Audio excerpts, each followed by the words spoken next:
धेनु चरैया की, अमीन चुरैया की, बंसी बजैया की, जय जय श्री, जय जय श्री, जय जय श्री। जब राधे राधे कहते रहोगे ना तो जीवन में राधे का अर्थ है रहा दे, रहा मीठा दूध मिलेगा गोलोक धाम में बैठकर, क्या आनंद होगा। हम भी वहीं पर मिलेंगे। आप बोल बांके बिहारी लाल की। ऐसी भगवान की कथा है, इसलिए भगवान की कथा को हमेशा प्रेम से सुनना चाहिए। ऐसा कोई है परिवार जो पूरा का पूरा परिवार कथा में बैठा हो, पूरा का पूरा परिवार कथा में बैठा हो। आनंद जीत का तो है ही, थे वो तो आयोजक है, वो तो बैठे, लेकिन और कोई है ऐसे? हाँ जी, बहुत सुंदर, बहुत सुंदर। मुकेश जी भी, और एक लखनऊ से भी भक्त आए हैं शायद, जो माता जी और हमारे,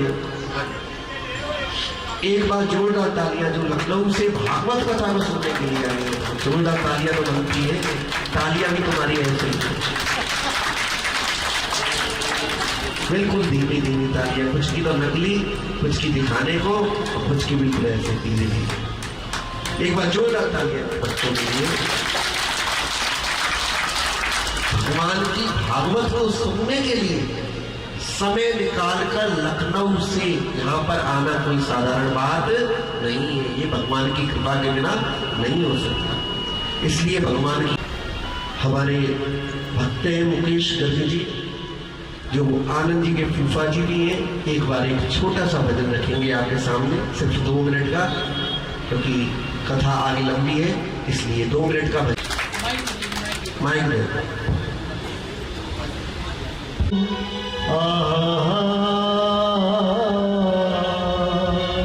देखो, जहाँ भक्ति और भगत का मिलन होता है, आओ आज दिल को त्रिवेणी बना दें। और दिल वो दिल है, दिल से दिलबर कोई लगी ना कीजिए, और दिल लगी करनी पड़े तो दिल लगाकर कीजिए। सावरे बिन तुम्हारे ये जीना लगे, सावरे बिन तुम्हारे ये जीना लगे, सावरे बिन तुम्हारे।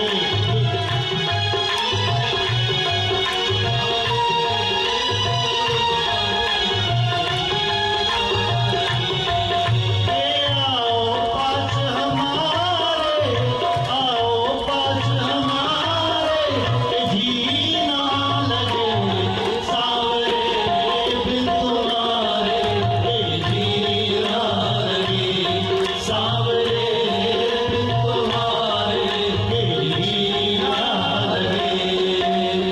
जो दिल की दास्तां समझे उसे दिलदार कहते हैं, जो दिल की दास्तां समझे उसे दिलदार कहते हैं। मुझे बेगानी बस्ती में कोई दिलदार मिल जाए, सावरे बिन तुम्हारे ये जीना लगे, सावरे बिन तुम्हारे ये जीना लगे।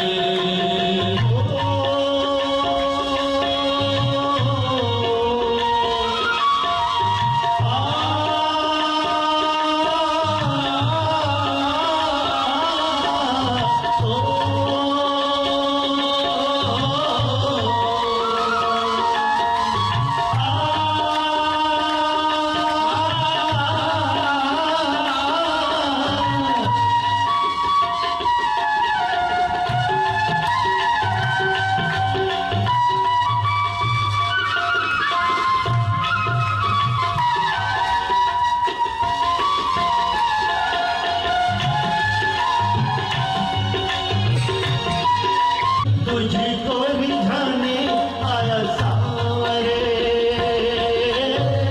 भजन सुनाए, तुझको रिझाने आया सावरे।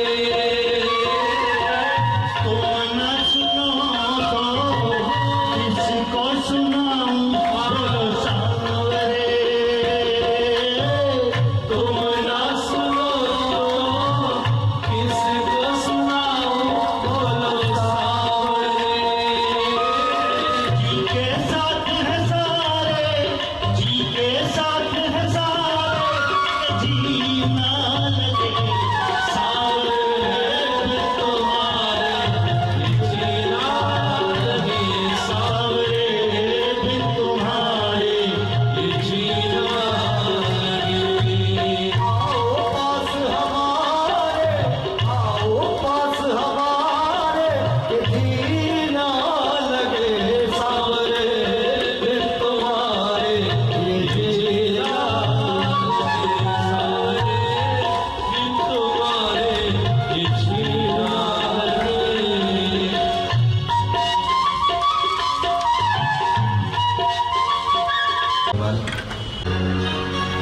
भक्त में बड़ी शक्ति होती है।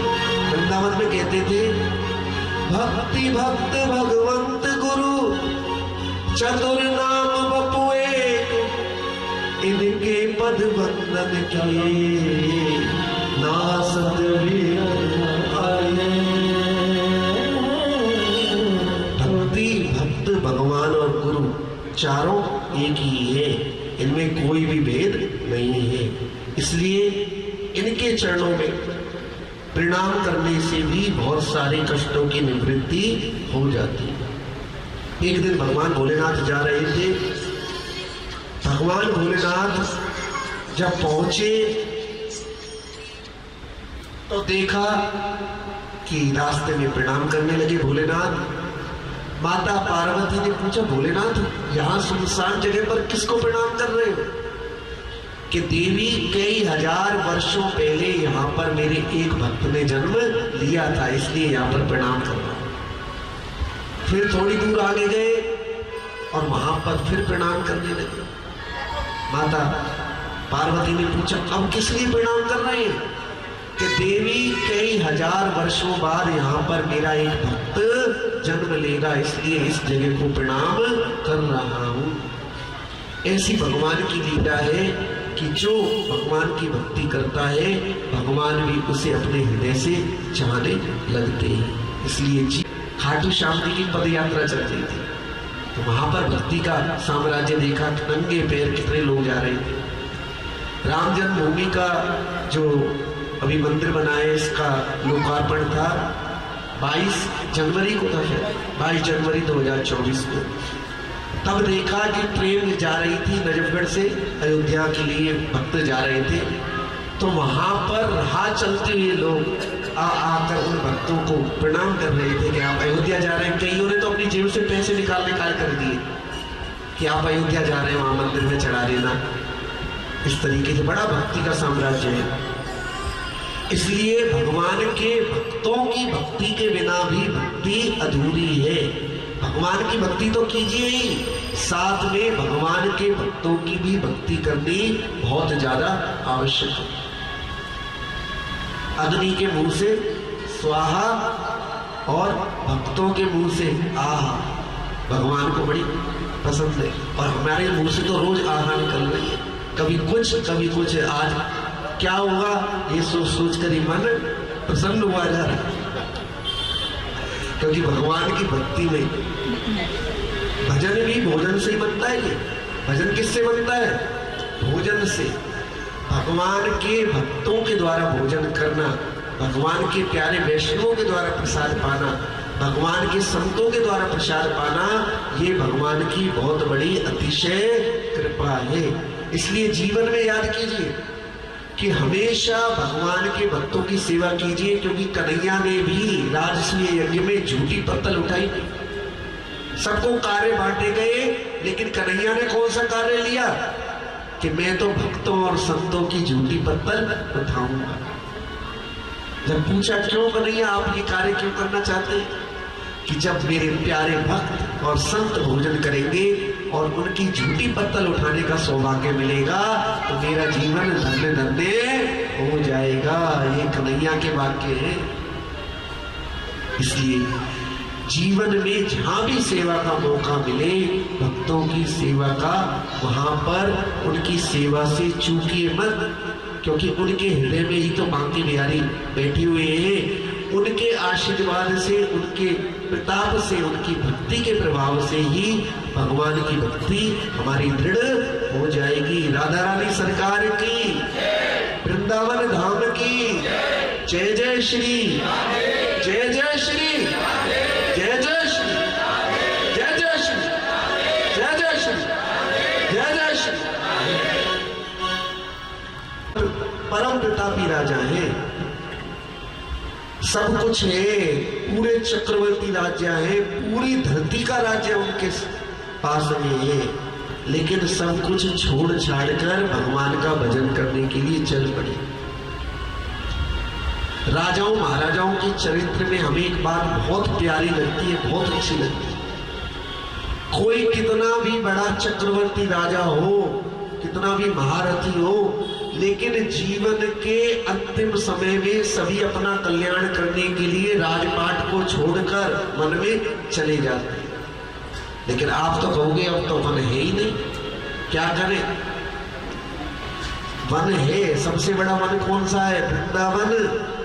कौन सा वन है? वृंदावन। जब हमारी आयु में 51 52 जुड़ जाए तो समझ जाओ वन जाने का रास्ता तैयार हो गया। इसलिए कौन से वन जाना चाहिए? वृंदावन जाना चाहिए। कुरुक्षेत्र। कुरुक्षेत्र कौन कौन गया है? कुरुक्षेत्र। कुरुक्षेत्र गए हो? अगर कुरुक्षेत्र तो हमारे घर में ही हो तो रहे रोज। कुरुक्षेत्र गए हो? हाँ जी, हमारे तो घर में ही रोज चलता रहता है कुछ। कुरुक्षेत्र में ब्रह्म सरोवर है, गए हो वहां पर? माता जी आप गई हो पीछे वाले? अच्छा, तो ये सिर क्यों नहीं ढक रखा आपने? कुरुक्षेत्र जाने वालों को ढकना नहीं चाहिए सिर। वहां पर ब्रह्म सरोवर है और इसमें स्नान करते बड़ी शांति मिलती है। सन्निहित सरोवर है, वहां पे बहुत शांति मिलती है। देखिए अब जगह जगह पर जब जाते हैं भीड़ भाड़ होती है, लेकिन हमारा मन तो सही बात बताए, जहां भीड़ होती है वहां जाने का नहीं करता है। मन मांगता है शांति, कि शांति मिले और भगवान का भजन करें, वहां पर जाकर शांति के सुकून के पल निकालें। कुरुक्षेत्र जैसा तीर्थ हमने नहीं देखा, इतना सुंदर तीर्थ। वहां पे जाओ आप ब्रह्म सरोवर के पास, कितना आनंद आता है, कितना महत्व है उसमें। पूर्वजों के लिए, उसमें पितरों के लिए अपना श्राद्ध तर्पण कीजिए, तिलांजलि दीजिए, बहुत आनंद आता है। कभी जाने का मौका मिले तो जरूर जाइए कुरुक्षेत्र में। बहुत भगवान की सिद्ध स्थली है, गीता का ज्ञान वहीं पर दिया था कन्हैया ने। और ऐसा तीर्थ है वहां पर कि जब आप जाओगे बड़ा आपको आनंद आएगा, कोई भीड़ भाड़ नहीं। ये जो कौन सा आता है, ये सूर्य ग्रहण होता है। सूर्य ग्रहण पे तो बहुत ज्यादा भीड़ होती है वहां पर, लेकिन इसके अलावा शायद गर्मी के महीने में होती हो, लेकिन ज्यादातर वहां पर शांति रहती है कुरुक्षेत्र के अंदर। तो बड़ा मन करता है वहां पर जाने का। कोई कितना भी बड़ा राजा हो, लेकिन अपना कल्याण करने के लिए सभी राजपाट को छोड़कर चल देते। भरत जी के साथ भी यही हुआ, अपने पुत्र को राजगद्दी पर बिठाया, चल पड़े आगे।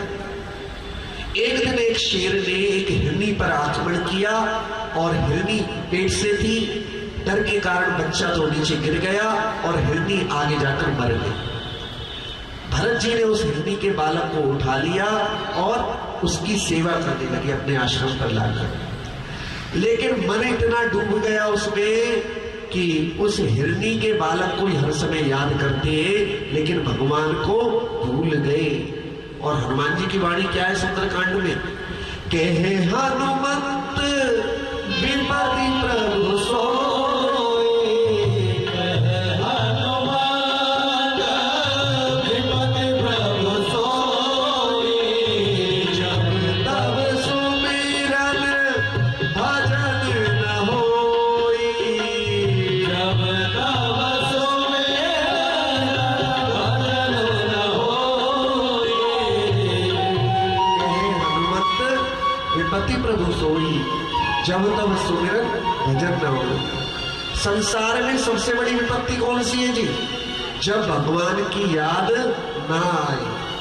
संसार में धन मिलता है भाग्य से, संसार में पत्नी मिलती है भाग्य से। भाग्य आपका है, उसी के साथ संबंध होगा आपका, और नहीं है तो कितना भी जोर लगा लो, बनते बनते रिश्ते भी बिगड़ जाते हैं। बिगड़ जाते हैं, नहीं बिगड़ जाते।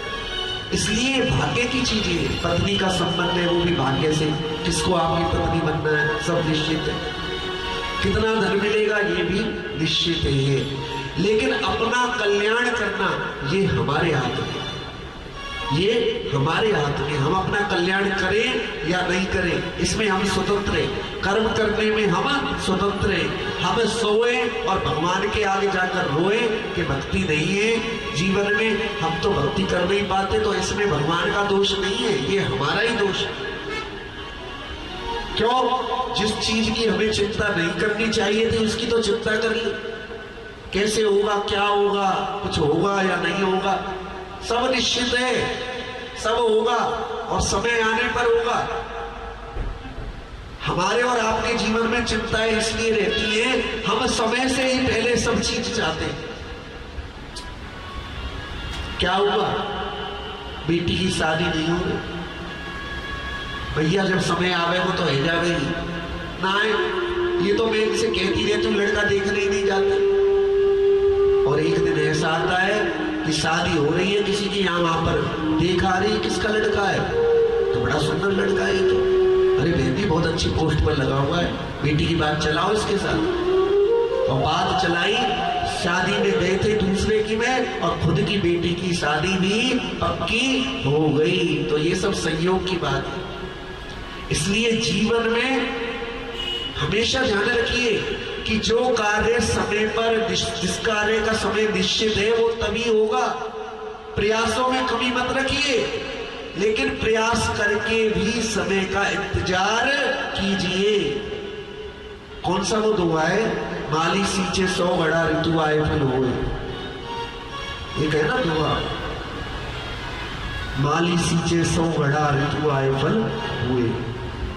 इसकी पहली वाली लाइन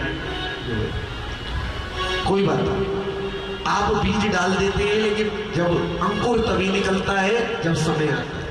इसलिए जीवन में हर एक कार्य का समय निश्चित है, उस समय का इंतजार करना कर्तव्य है। भरत जी के जीवन में गलती क्या हुई कि हिरण्य के बच्चे को लेकर आए और भूल गए किसको, भगवान को। और सुंदरकांड में क्या वचन है, विपत्ति कौन सी है, जब भगवान का सुमिरन और भजन नहीं होता। हमारी भक्ति अधूरी क्यों रहती है, मन से क्या कह रहे हैं, राम राम राम राम राम, और दिख क्या रहा है कि वहां पर आज हलवे की प्लेट है, जल्दी खिसक जाओ, ऐसा ना हो सारा बट जाते हैं। राम राम राम राम राम राम राम, अरे भैया सुन, दो दोने बचा लिए। राम राम राम राम राम राम राम राम राम राम। भगवान का नाम लेते समय भगवान के स्वरूप का भी चिंतन होना चाहिए। देखिए जीवन में आप अनुभव करना, हमारी बात को आप मानना, आंखें जो दिखाएंगी मन वहीं पर भागेगा, भागेगा नहीं भागेगा, भागेगा नहीं भागेगा। इसलिए जब हमारा चिंतन प्रगाढ़ हो जाएगा, जब आंखों में कन्हैया बसे होंगे, तो मन फिर भागेगा नहीं। आंखों से इसलिए बार बार भगवान की छवि के दर्शन कीजिए, क्योंकि सबसे ज्यादा आनंद भगवान की भक्ति में है।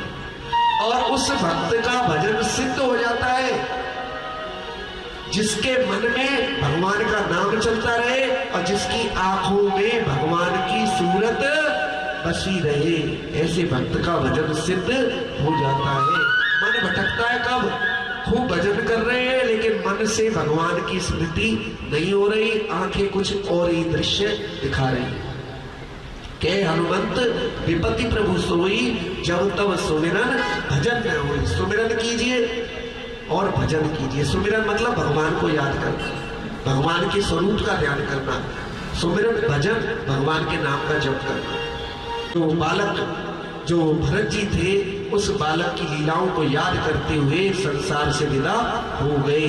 और अंत में जैसा चिंतन होगा वैसा ही जीवन आगे मिलेगा। अंतमति सो गति। जीवन में जो भजन किया जाता है उसका परिणाम जीवन के अंतिम समय में मिलता है, जीवन के अंतिम समय में मिलता है।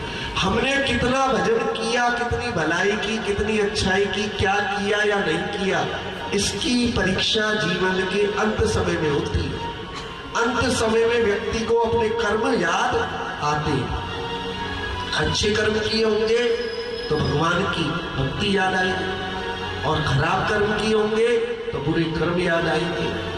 और जब भगवान के चिंतन में मन लगेगा तो भगवान की भक्ति करते करते भक्त तो भगवान के धाम को पहुंच जाता है। और जो संसार के लोग होते हैं वो 84 लाख योनियों के बंधन में बंध जाते हैं। तो देख लेना अपने मन में झांक झांक कर कि हमारी और आपकी तैयारी कितनी है भगवान के धाम जाने की। अगर कल ही कह दे भगवान के आ जाओ मेरे धाम, बुलाना चाहे तो याद कर लेना कि अगर हम जाएं तो भगवान के द्वार पर जाने के लायक है या नहीं, कुछ भजन की पूंजी है या नहीं। जैसे एटीएम में आपके अकाउंट में पैसे ना हो तो एटीएम का कार्ड कोई काम नहीं करेगा, अकाउंट में पैसे होने चाहिए उसके लिए। ऐसे ही भगवान का भजन जो होता है वह तभी होता है जब हम और आप प्रयास करते हैं। जो जीवन में अकाउंट है, हमारा प्रारब्ध है, उससे तो हमें धन मिलेगा ही मिलेगा। इसलिए इस जन्म में भी अच्छा काम कर लीजिए जिससे आगे के जीवन में भी हमें सब कुछ मिलता रहे। जो इस जीवन में मिल रहा है ये पिछले कर्मों का परिणाम है, और जो हम अब कर रहे हैं इसका फल हमें आगे मिलेगा। इसलिए लेकिन किसी कारणवश उन्हें आपका याद नहीं आती, आपकी स्मृति नहीं होती, तो उनका क्या होता है? ऐति सिद्धोपेतो योगाचलित मानसा अप्राप्य योग संसिद्धिम काम गतिम कृष्ण गच्छति। जो भजन तो करते हैं लेकिन किसी कारणवश आपके चरणों तक नहीं पहुंच पाते, तो उनका क्या होता है? कन्हैया ने क्या कहा? पार्थ देवे नामंत्र विनाशस तस्य विद्यते न ही कल्याण कृत कश्चित दुर्गतिम तात गच्छति। जो मेरा भजन करने वाला होता है उसकी दुर्गति नहीं होती। भरत जी हिरण बने, लेकिन हिरण की योनि को त्याग कर ब्राह्मण के कुल में जन्म लिया, और अब बोलना ही पसंद नहीं करते, जड़ जैसी उनकी लीलाएं हैं। इसलिए घर वालों ने नाम रख दिया जड़ भरत। बिल्कुल किसी काम का नहीं, निकट्टू है ये तो बिल्कुल, और मन में भजन करते रहते। एक दिन भाइयों ने कहा देखो भरत, यहाँ पर गड्ढा है, इस गड्ढे में यहाँ से मिट्टी उठाकर डाल दे। भरत जी ने कहा ठीक है भाई। जब शाम को भाई आए तो माथा पकड़ लिया, मिट्टी तो भर दी, दूसरी जगह पर दुगना गड्ढा खोद कर तैयार कर दिया। अरे ये तो बिल्कुल जड़ है, इसे किसी काम की मत कहो, करेगा नहीं बल्कि बने बनाए काम को भी बिगाड़ेगा ही। भरत जी तीर्थ यात्रा के लिए चल पड़े। राजा रघुगण की पालकी जा रही थी, एक कहार बीमार पड़ गया और भरत जी को उस पालकी में लगा दिया। भरत जी कितने दयालु हुए कि जैसे ही कोई चींटा, कोई कीड़ी आती है तो उसको पैर के नीचे ना दब जाए, इसलिए छलांग लगा देती। जब बार बार राजा रघुगण की पालकी से टकराने लगा तो बहुत क्रोधित हुआ राजा रघुगण। बुलाया, कहारों ने कहा महाराज इसमें हमारी गलती नहीं है, ये जो नया कहार आया है ये गलती करता है। बुलाया, जड़ भरत जी बहुत हष्टपुष्ट कहने लगा राजा रघुगण, ओहो खाने के लिए कुछ मिलता नहीं, शरीर सूखा सा है, आखिर पालकी ढोई तो कैसे? ऐसा दंड दूंगा कि याद करोगे। जड़ भरत जी बोल पड़े, राजन जो आप दंड दोगे वो मेरे शरीर को दोगे या मेरी आत्मा को दोगे? जैसे ही ये बात सुनी समझ गया कि ये कोई साधारण व्यक्ति नहीं है, क्योंकि साधारण व्यक्ति ऐसी बात कह ही नहीं सकता। तुरंत चरणों में जाकर गिर पड़ा। क्यों? साधु अवज्ञा तुरत भवानी, साधु अवज्ञा तुरत भवानी, मन कल्याण अखिल कई हानि, मन कल्याण अखिल कई हानि। साधु के अपमान का दंड केवल अपमान करने वाले व्यक्ति को नहीं भोगना पड़ता, बल्कि पूरी सृष्टि को साधु के अपमान का दंड भोगना पड़ता है। कैसे? एक दुष्ट व्यक्ति है, उसने दुष्टता की, संत ने श्राप दे दिया जा राक्षस हो जा। लेकिन जब वह व्यक्ति राक्षस बनेगा तो उत्पात कहां पे मचाएगा? कहां पर मचाएगा? समाज के अंदर मचाएगा, और निर्दोष लोगों को सजा मिलेगी। उसकी मिलेगी या नहीं मिलेगी? साधु के अपमान का दंड पूरी सृष्टि को भोगना पड़ता है। पहले राजाओं महाराजाओं को बड़ी चिंता रहती थी कि किसी संत ब्राह्मण भक्त का अपमान ना हो, क्योंकि एक क्षण में गद्दी से उतार कर और अजगर सांप की योनि में देते थे। इसलिए बहुत भय लगा और राजा रघुगण ने जड़ भरत जी से उपदेश लिया। जड़ भरत जी ने उपदेश दिया, राजन व्यर्थ में अभिमान न करो, क्योंकि जो आपके पास आज राजगद्दी है ये जरूरी नहीं कि हमेशा रहेगी। इसलिए जो चीज नश्वर है इसका अभिमान ना करो, बल्कि भगवान का भजन करके अपना कल्याण करो। परम पूज्य राजेश्वरानंद जी महाराज कहते थे कि कैसे कैसे ऐसे वैसे बन गए और ऐसे वैसे कैसे कैसे बन गए। भगवान की लीला का कोई पार नहीं। या डाकुओं का और उसी खड़क से डाकुओं का वध कर दिया और जब भरत जी को हृदय से लगा लिया। तो भगवान की भक्ति ऐसी होती है कि जीवन में भक्त को हमेशा भगवान से मिला देती है। इसलिए जीवन में एक बात का विशेष ध्यान रखना चाहिए कि हमें समय का सदुपयोग करना चाहिए। क्षण, मन और कण तीनों अमूल्य हैं। जो 2-2 मिनट हम फेसबुक पर, व्हाट्सएप पर, इंस्टाग्राम पर ये निकाल देते हैं ना, अगर इसी समय को भगवान की भक्ति में लगा दें ये व्यर्थ के चिंतनों से, तो ये याद रखना कि हमेशा जीवन में भगवान की भक्ति मिलेगी। एक एक क्षण 1-1 करोड़ रुपए से ऊपर है। समय लगाकर तुम धन को कमा सकते हो, लेकिन धन को लगाकर फिर बाद में समय वापस नहीं आएगा। जो समय लिखा हुआ है उसके बाद जाना पड़ेगा संसार से, सब कुछ यहीं पर पड़ा रह जाएगा।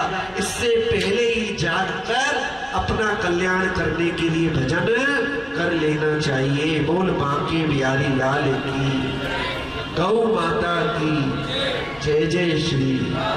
इतना समझाने पर भी कैसे पहनते जी? पीले। और किसी के पास पीली पैंट पीली शर्ट ना हो तो जैसे हो वैसे पहन कर आ जाना। लेकिन बहाना बिल्कुल नहीं चलेगा जी पीले कपड़े नहीं थे इसलिए नहीं आ पाए। भूरे सुनहरे लाल जैसे भी हो वैसे पहन लेना, लेकिन कथा में सबको आना है।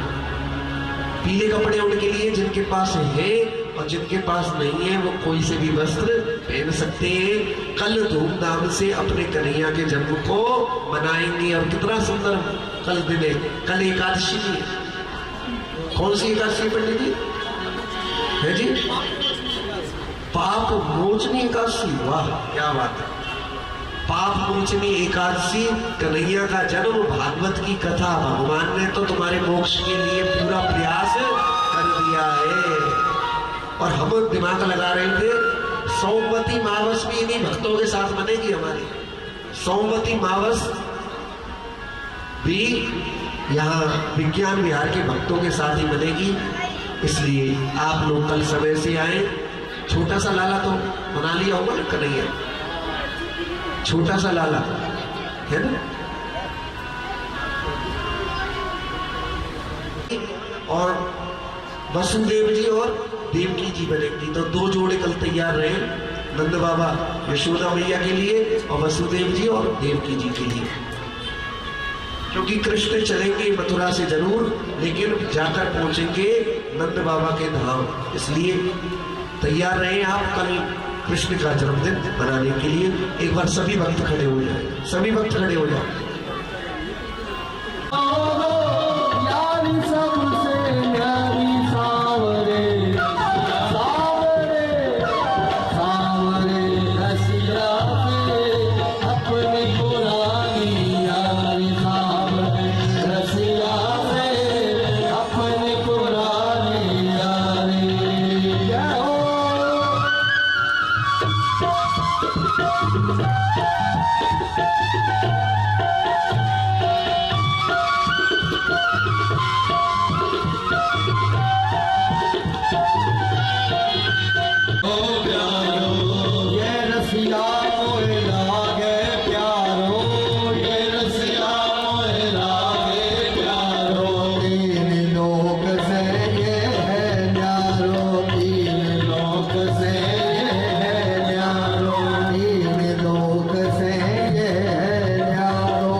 सांवरा जब मेरे साथ है तो फिर डरने की क्या बात है। सांवरा जब मेरे साथ है तो फिर डरने की क्या बात है। सांवरा जब सांवरा जब मेरे साथ है तो फिर डरने की क्या बात है।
और जोरदार तालियां मीरा भाई। आरती के लिए मुख्य यजमान आ गया है। भगवान की है